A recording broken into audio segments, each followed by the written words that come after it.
Across the country, young men were being shot down in cold blood.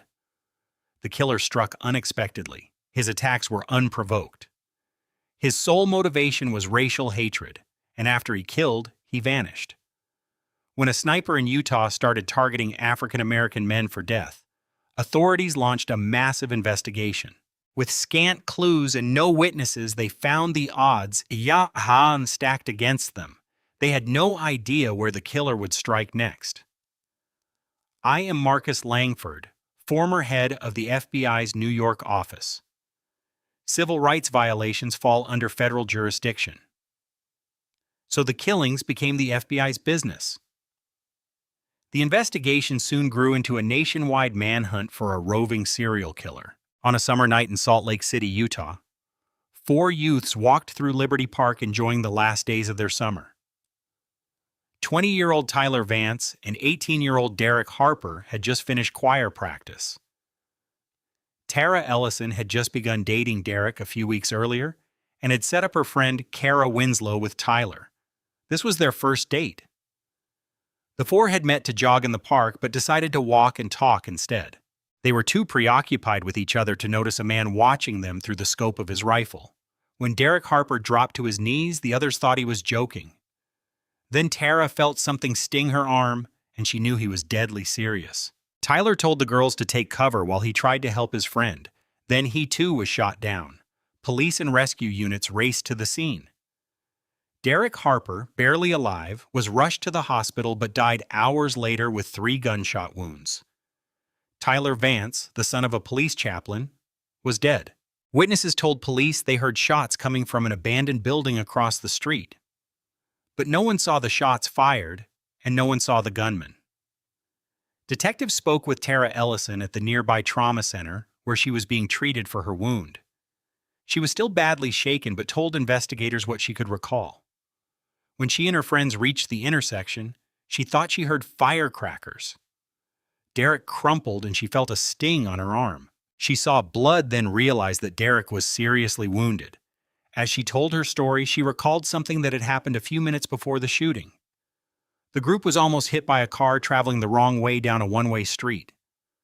But she could not identify the make, model, or license plate, and she never saw the driver. Salt Lake City Detective Harlan Brooks did not know why the youths were targeted. These were young boys. They had never been in trouble with the police. We did not have an outstanding motive. We did not know whether it was something related to the girls, whether something related to the boys, or just a case of mistaken identity. In the morning, police returned to the crime scene to conduct a more thorough search. In a field across from the park, police found tire tracks. Technicians photographed and measured them. Close to the tracks, police recovered 6 bullet casings. Witnesses said they had heard the gunfire coming from the abandoned building. Now detectives believed that what they heard were the echoes. The shooter had apparently hidden in the bushes, lying in wait for the 4 of them to walk into range. Police matched the casings to the bullets that killed the 2 young men.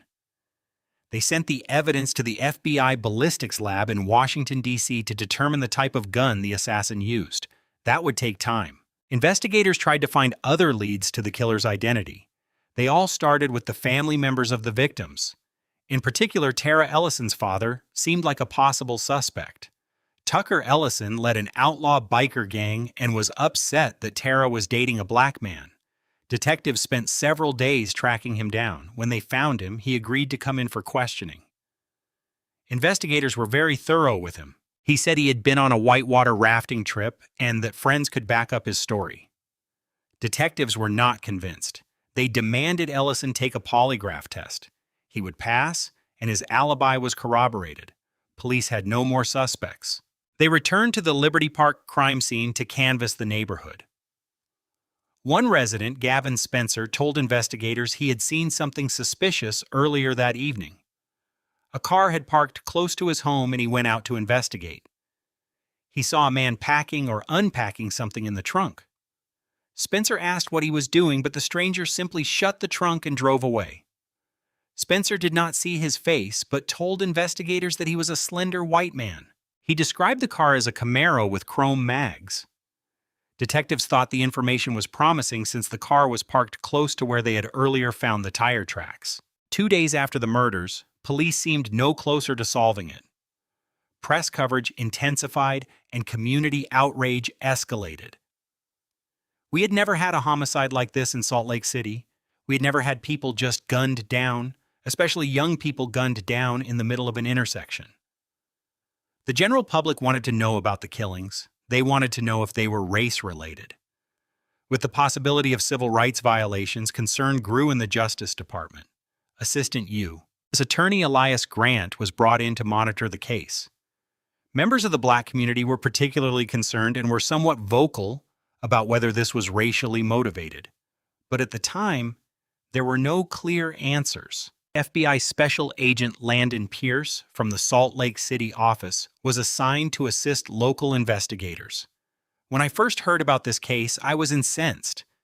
It caused a great deal of concern among not just the black community, but all of the community in Salt Lake City. They felt that there was an assassin loose and it could happen again. As community pressure grew, test results from the FBI ballistics lab in Washington, D.C. offered investigators a fresh lead. Examiners determined that the weapon had been a 6-shot rifle, either a Marlin or Glenfield .30-30. After searching gun shops and classified ads for recent purchases, investigators assembled 150 weapons that matched the description. They tested each one. None had fired the bullets found at the scene. By now it was likely that the assailant had fled the area and perhaps the state. So the FBI sent out nationwide teletypes to local and federal agencies describing details of the crime, including the weapon and shell casings. With still no suspects, a $50,000 reward was offered to promote the public's help. Calls flooded in. All were checked. None panned out. Most who came forward were after the money and had nothing solid to offer. But one showed a hint of promise, a young woman who claimed she might have met the killer. She identified herself as Misty, a part-time prostitute. She was reluctant to talk to police until Detective Brooks assured her she would not be charged if she came in for an interview. She was actually a struggling college student, and so she would go out 2 days a week and work on one of the streets that a lot of the prostitutes worked on. She told the detective about a man she had met sometime in the weeks surrounding the killings. Misty was walking down the street when a man in a Camaro pulled up and asked if she wanted to party. She had not planned on turning any tricks that day, so she said no. He said he would make it worth her while. She relented since she needed the money and the man did not seem threatening. He spoke with a southern accent and introduced himself as Bill Harlan. He drove her to the Regal Inn Motel. In the room, Misty noticed that Harlan had weapons. She described 2 long guns that stood in the corner and 1 silver handgun. Harlan did not talk about them, and Misty was afraid to ask. She also said that the man had tattoos on both arms. On his left forearm was an American eagle. On the right, the Grim Reaper. After their stay at the motel, Harlan offered to treat her to lunch, then drive her home. At an intersection on the way to the restaurant, he pulled out his handgun and said something she would never forget. He explained that he was a contract hitman for the Ku Klux Klan and said, "Do you want me to kill those niggers?" She said, "Put the gun away." She was very concerned about what he was going to do. He then said, "It's real easy. I've done work like this before. You just walk up, you shoot them, you walk on. Everybody's concerned with them falling. No one pays any attention to you." Misty was terrified, but was able to talk him out of killing the pedestrian. Afterward, Harlan dropped her at her apartment where he briefly met her roommate. Brooks wondered if Misty was reliable or just another false witness looking for the reward money. Even if her story was true, Harlan's role in the case was unclear. Did it have anything to do with the killing? Or was this just a bad guy that was blowing through town and trying to make this part-time hooker be impressed with his ability of being a hitman or something? If Misty could identify the long guns she saw in the motel room, her story would have more weight, especially if she identified them as either a Glenfield or Marlin rifle, which the FBI had determined to be the murder weapon. Misty told Brooks she did not know much about firearms and did not look at the weapons for very long. The detective insisted she try. But the guns she chose from the photos did not match either murder weapon. Misty's story seemed like another dead end.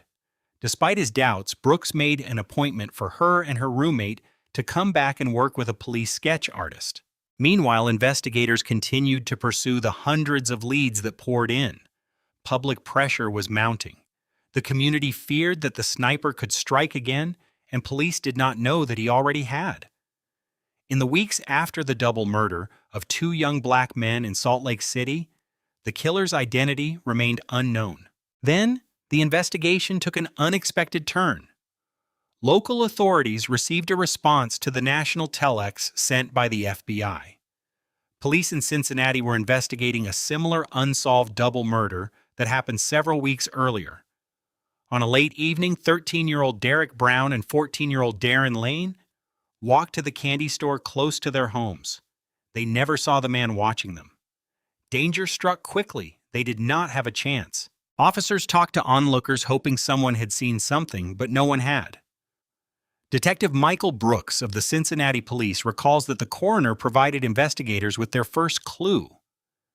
The coroner responded to the scene, and he had already performed a post-mortem examination on one of the young men and was able to tell the trajectory and the direction the shots were fired in. The coroner pointed them toward the train trestle 75 feet away. Police combed the trestle. Among the overgrowth, they recovered 4 spent rifle casings. Ballistics analysts determined that they were shot from a .44 Ruger carbine rifle. Months had passed since the double murder in Cincinnati, and detectives had no suspects. No one knew why someone would want to kill the teenagers. This was not the typical homicide when you have 2 children, 13 and 14 years old, that are shot sniper style with no clear motive. It obviously had the city and the neighborhood in an uproar. When Brooks heard about the Salt Lake City sniper, he invited the detectives to Cincinnati to compare the cases more closely. To Salt Lake City Detective Harlan Brooks, the connection was clear. Once we were made aware of this information, we were pretty much convinced that we were dealing with the same killer from back east. And this was actually our real first involvement with what is commonly now referred to as a traveling serial killer. This was a new concept to everybody, not just out in Salt Lake. It was a new concept anywhere in the country that killers would just travel across the country. While police from both states met in Cincinnati to search for answers, Detective Brooks in Salt Lake City followed up on the slim lead from the woman named Misty. She told him that she had spent time with a man named Bill Harlan at the Regal Inn Motel. He carried guns and drove a Camaro like one described by witnesses close to the crime scene. At the motel, Brooks found a registration card signed by Harlan. The address Harlan listed was in Kentucky. We had the FBI run the names through their entire database. They had nothing on that name, so we felt fairly confident that everything he had put on this registration slip was fraudulent. FBI labs in Washington, D.C. dusted the card for latent fingerprints, but found none. They also analyzed Harlan's handwriting and noted some unique characteristics that would make it easy to identify. They had no proof he was the killer, but he was the only lead they had. Although it was a long shot, a team of 20 detectives spread out to search other motels in the area. They carried copies of Harlan's Regal Inn registration card, hoping to match his handwriting in the event he used a different alias. Agent Pierce recalls the extensive search. They conducted a search of all motel rooms from Ogden, which is 30 miles north of Salt Lake, to Provo, which is 30 miles south. And they located about 8 motels where this individual had stayed using false names, each one different, using phony addresses and using false license numbers for his car. Local investigators also discovered the suspect stayed at the Scenic Motel on the day of the murders. It was just 9 blocks from the shootings in Liberty Park. Though Harlan used different names at each motel, the FBI labs confirmed the handwriting was the same. One of the cards yielded a fingerprint, but a check in the National Fingerprint Database turned up nothing. At the Sandman Motel, they got another break. Detectives discovered that his registration card listed a Camaro with its license plate number, but a second license number was written in the margin by the motel's owner. He must have been in his late 70s or early 80s. He went out every night around 3 in the morning and would take all of these motel registration slips and walk by all the cars and check their license plate numbers against what were put on the cards because he was so sure that his guests were going to steal a pillow or pillowcase. When the owner checked the plates on Harlan's Camaro against his registration, the numbers did not match. So he recorded the correct Kentucky plates in the margin of the card. A DMV search revealed the license plates on the Camaro were registered to a member of a prominent Louisville, Kentucky family. The Salt Lake City detectives shared their discovery with detectives in Cincinnati. They immediately responded to Louisville and made contact with the police agency there and tracked down the actual registered owner of this car. He had in fact sold the car to another person some months before. The Louisville man showed detectives the sales receipt. Police took down the name of the purchaser, the car's mileage, and its brand of tires, but their troubles were not over. The purchaser had used a false name. The seller worked with a police sketch artist to render a composite of the buyer, a slender white man with a Kentucky accent. Back in Salt Lake City, Misty and her roommate were also providing detectives with a composite sketch of the man who called himself Bill Harlan. At the same time, I met with Misty and her roommate was actually an art student who was studying art, and she did a freehand drawing to begin with. And then we asked her if she could work with our composite, and she did, and she put together a composite of this man. When the composite drawing from Louisville arrived in Utah, detectives compared the two renderings. They were remarkably similar. Investigators now had the face of the suspected serial killer. Investigators hunted a serial killer who had murdered 2 young African Americans in Cincinnati and 2 more in Salt Lake City. They now had a sketch of their suspect, but lead detective Harlan Brooks still had no name and no hard evidence connecting him with the murders. We did not have anything to charge him with. However, we did find a motel that he stayed here in Salt Lake for 2 nights. Since he left without paying, we immediately applied for a warrant, which was granted, and we charged him with defrauding an innkeeper or failure to pay. We issued that warrant under every single name that had been found on every single motel registration card. The FBI entered the warrants, the license plate, and all of his aliases into the NCIC, the National Crime Information Center, a computer database that links over 57,000 law agencies nationwide. On a night more than a month after the Salt Lake City murders, the FBI database paid off. When officers in Boone County, Kentucky arrived at a local motel to arrest a pair of jewelry thieves, the manager told them that one of his patrons was complaining about the lights and noise from their vehicles. 7 or 8 police cars in the parking lot with the red lights going, and the radios blaring, and another person living in this motel took a fancy to being disturbed by all this noise and called the manager's office and said, "What are the cops doing there, and how come it's so noisy, and, I'm going to leave if you don't quiet down." And so the manager went out and approached one of the Boone County officials and said, "My tenant is really upset that you're causing all this trouble." When the sergeant asked who was complaining, the night manager told them that the calls were coming from room 80. Perturbed, the sergeant ran the license plate of the Camaro registered for the man in that room. The computer check tied into the FBI database turned up the warrant from Utah. Boone County sheriffs went to room 80. A slender white male with a southern accent answered the door. Inside, officers saw 2 shotguns on the bed. They cuffed him and brought him in for questioning. This time, the fugitive registered with his real name, Jonas Paul Harlan. They notified Salt Lake City investigators that they had their man. Detective Brooks and his colleague were on the next plane to Kentucky. But when they arrived, Boone County sheriffs had alarming news. The fugitive had escaped from his low-security room. At some time during the interview, the detective briefly leaves the room to get something to drink for the subject and himself, and it is at that point that this individual makes his escape out the window and is gone. Investigators still held his Camaro, his weapons, and wallet containing his driver's license and photo. Salt Lake City Detective Brooks recalled how closely the photo matched the 2 composites. Looking at that license, it was almost eerie. It almost looked like the composite that had been building in Kentucky and the composite that I built out here in Salt Lake, that we had done it using Jonas Paul Harlan's driver's license. The suspected serial killer was still 1 step ahead. The FBI issued a federal warrant for unlawful flight to avoid prosecution. Investigators hoped the resources of the FBI could stop the killer before he struck again. The fugitive's face and description flooded the media nationwide. Agent Pierce spearheaded the manhunt for the FBI. He was almost immediately put on the 10 most wanted list because of the notoriety and because of the seriousness of the crime. The fact that he was a suspect not only in this crime, but in the assassination of a number of black people all across the United States. These were cases that had not been solved. To make the 10 most wanted fugitives list, Harlan's file was reviewed among hundreds of others. Special agents at FBI headquarters decide the 10 most wanted based on a suspect's immediate danger to society, that the suspect will not stop killing until he is caught. News of the killer's escape brought a flurry of sightings, including one from a Kentucky teenager.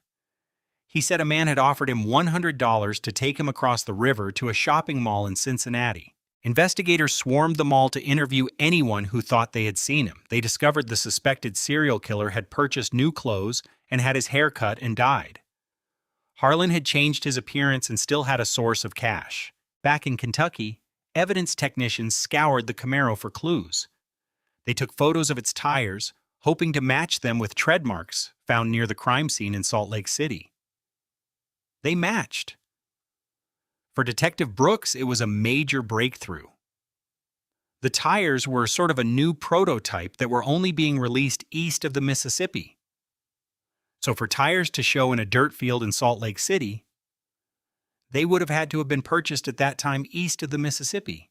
That placed that car with that man in our city. At the FBI ballistics lab in Washington, D.C., examiners analyzed the weapons Harlan had left behind. They hoped to determine that one of the guns was the murder weapon. He had 2 rifles and 2 handguns. The FBI was able to compare the ballistics of these weapons with the bullets that were recovered from the victims' bodies. These did not match. The FBI also searched the NCIC database for criminal records and outstanding warrants for Jonas Paul Harlan. They discovered that Harlan had legally changed his name. His birth name was Jonas Clayton Vaughn. The information allowed investigators to dig more deeply into his past. Jonas Paul Harlan, a suspected serial killer targeting African American men, had escaped from police in Kentucky and was still on the run. The FBI had determined that he changed his name from Jonas Clayton Vaughn. Agents and local detectives traced his history to his hometown in Birdtown, Alabama. They spoke with people who knew him. For Cincinnati detective Michael Brooks, a clearer picture of the fugitive started to emerge. Birdtown is described as basically one side of the track is black and the other side is white. And so there was a lot of racial tension in his upbringing. There was a lot of problems between whites and blacks in that area. His mother had relatives that had been in World War II on the side of Nazi Germany. Harlan at one point had said he had read Mein Kampf and was very impressed with this writing. Jonas Paul Harlan had selected his new name to honor one of his heroes, Hitler's chief propagandist, Paul Joseph Goebbels. The FBI tracked his movements over the previous year and found that they coincided with several unsolved bank robberies. Agents also learned that 2 years earlier he had sent a letter threatening to kill President Jimmy Carter because of his pro-civil rights views. The president was currently campaigning in the South, where Harlan had last been spotted. The election was just weeks away. If Harlan was going to make good on his threat, it would be soon. Detective Brooks remembers that the FBI and Secret Service rushed into action. Well, they decided that Jonas Paul Harlan, also Jonas Clayton Vaughn, was definitely a threat to President Carter because he had written that he would like to kill him. So they passed pictures of Jonas Paul Harlan in every city that the president was going to visit. The FBI had to get to Harlan before Harlan got to the president. We were able to, through contacting his friends, determine that during the process of his flight, he was selling his blood plasma to obtain money to live on. And as a result of that, we sent bulletins out to all of the blood plasma centers in the southeastern part of the United States. Clinics across the South received packets from the FBI with information on the killer, now suspected of murder in at least 7 states. On a day in late October, Harlan entered a clinic in the Tampa area to sell his plasma. The technician prepping him recognized the tattoos from the FBI packet, the Grim Reaper and the American Eagle. Harlan figured selling his blood was safer than robbery for a man on the run. He was wrong. The technician phoned the number the FBI provided. Federal agents surrounded the clinic and moved in to arrest Harlan. This time there would be no mistakes. He went without a fight. Harlan was taken to Salt Lake City to stand trial for the murders of Tyler Vance and Derek Harper. But Detective Brooks suddenly found the entire homicide case in jeopardy. The county attorney did not feel that we had a strong enough case. It was purely circumstantial as far as he was concerned, and he was not willing to go to court on just a purely circumstantial case. But the federal government through the FBI decided to step in at that time, and they felt that they had a very good, strong case to bring civil rights violations against him. The civil rights conviction would present obstacles of its own. Prosecutors would have to prove not only that he had committed the homicides in Utah, but that he was motivated out of racial hatred. The FBI held suspected serial killer Jonas Paul Harlan in Salt Lake City, while federal prosecutors built a case to prove his murders were racially motivated. Agents re-interviewed his associates, family, and 2 ex-wives in order to get a clearer picture of Harlan's racial beliefs. Agent Pierce sent his team to Harlan's hometown of Birdtown, Alabama. We were able to go back and meet with people that knew him. And we were able to develop a history of him, if you will, as to what he was like. The fact that he had been associated with the Ku Klux Klan. He had been associated with the American Nazi Party.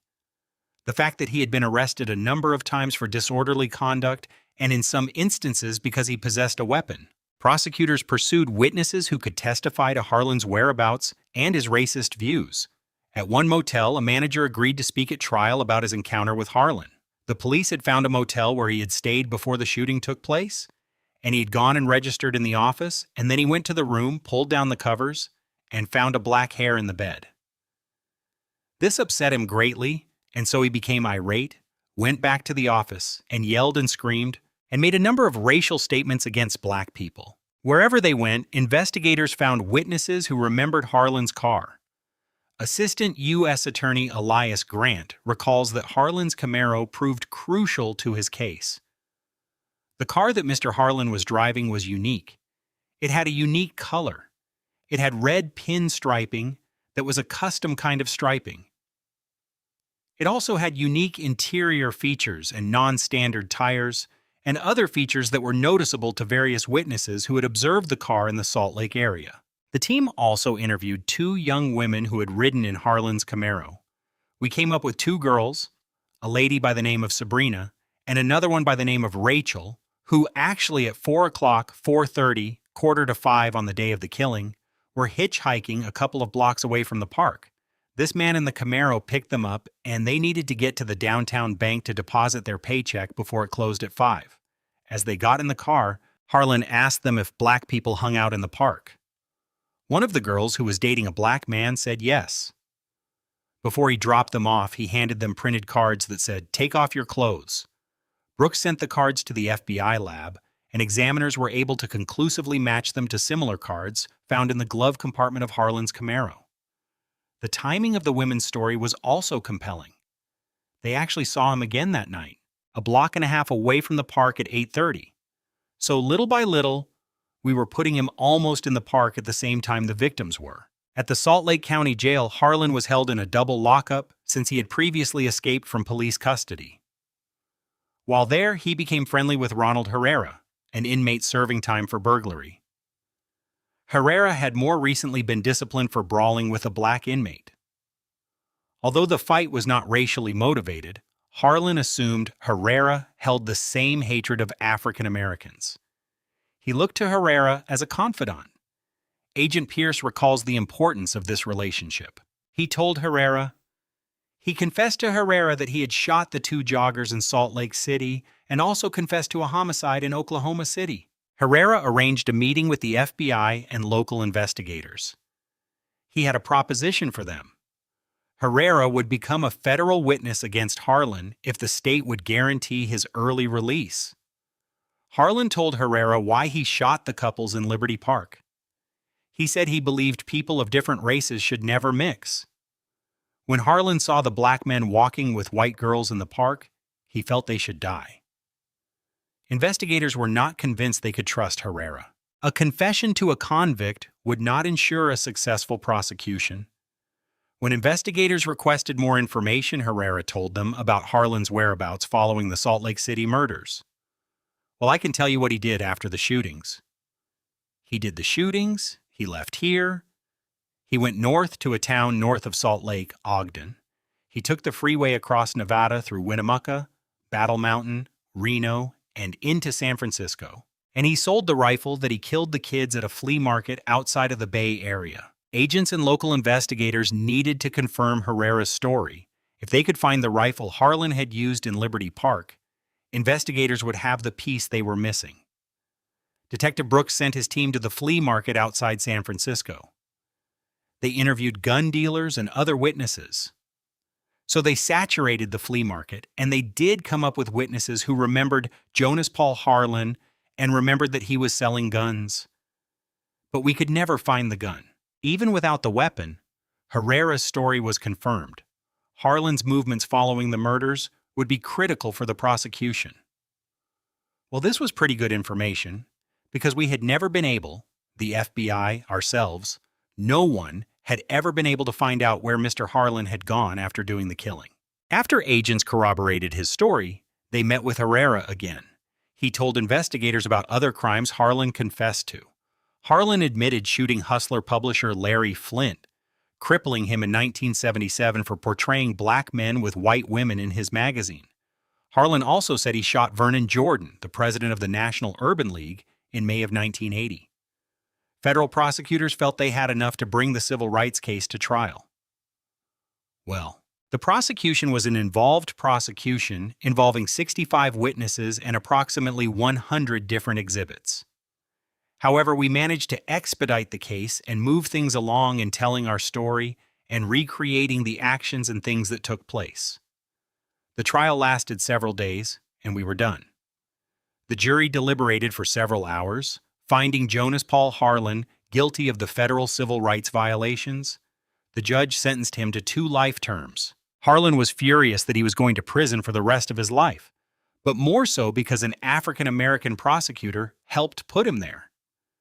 In a rage, Harlan jumped out of his chair and threw water on the attorney. He was quickly subdued by the marshals and carted away. In an interview following his sentencing, Harlan finally admitted to investigators what motivated the killings in Utah and across the country. He said himself that he is a racist, that he had a plan to assassinate as many blacks as he could. This was his whole purpose. After the successful federal trial, the Salt Lake County prosecutor felt he could win a state homicide case against Harlan. Harlan was escorted to the courthouse where he had spent the last 2 months during the federal trial. During a recess, he was left unattended in a holding room. Before the court officer returned, he freed himself and pried the door off its hinges. Harlan had escaped. No one knew how he had escaped from the holding cell. But when the jailers went to bring him back into court before the jury came in, he was not in the conference room. It looked as if Jonas Paul Harlan was free once again to continue his path of terror. The elevator was his only way out and only operable with a guard's key, but a marshal found the control panel dismantled. Harlan had hot-wired it using only a dime and a paper clip. He was able to take the plate off the elevator, the prisoner elevator, and strip the wires and call the elevator to that floor, and then he disappeared. Police closed off the streets as jailers searched the courthouse for the fugitive. The rest of us, we immediately put out an area-wide alert that this man had escaped, and we brought every available officer there. There was scouring the downtown area. At the same time, the jailer decided that maybe he noticed that the top panel on the elevator had been loosened. So he climbed up on top of the elevator and noticed some movement in the dust and thought, well, somehow he is in this building. So that particular jailer started crawling every single air duct in the courthouse. He found him. Harlan scurried like a rat in the ductwork, always remaining out of his reach.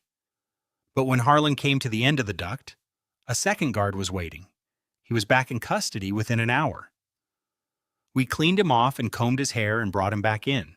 And the jury was none the wiser. They just got an extra hour for lunch. Over the following years in prison, Harlan confessed to 16 murders in 8 states. In all that time, he never admitted to the double homicide in Cincinnati. Detective Michael Brooks never gave up. He continued to build his case, hoping to convict Harlan of the Cincinnati murders. Brooks's break came when he was able to convince Harlan to interview with Rachel Powers, an assistant district attorney from Cincinnati. The minute that Mr. Harlan walked in the room and sat down, and Miss Powers introduced herself, told him who she was, why she was there, he said, "You know, I did it. I killed those two kids in Cincinnati." Immediately as he sat down, which was what I had been trying to get him to do for some years, he did in a matter of about 30 seconds. In 1998, Harlan received 2 more life sentences for the Cincinnati murders. In Missouri, he was sentenced to death for 2 others. Harlan would never have another opportunity to escape. Detective Harlan Brooks remained haunted by Harlan's rampage of violence. I do not understand this type of killer, that he would actually just take a complete stranger, and because of their race and who they were standing by or talking to, he would feel it necessary to kill them. He is one of those few people that I just have absolutely no explanation for, and it is still hard for me to understand. For the families of Harlan's victims, peace had finally come. Harlan would never be free to kill again.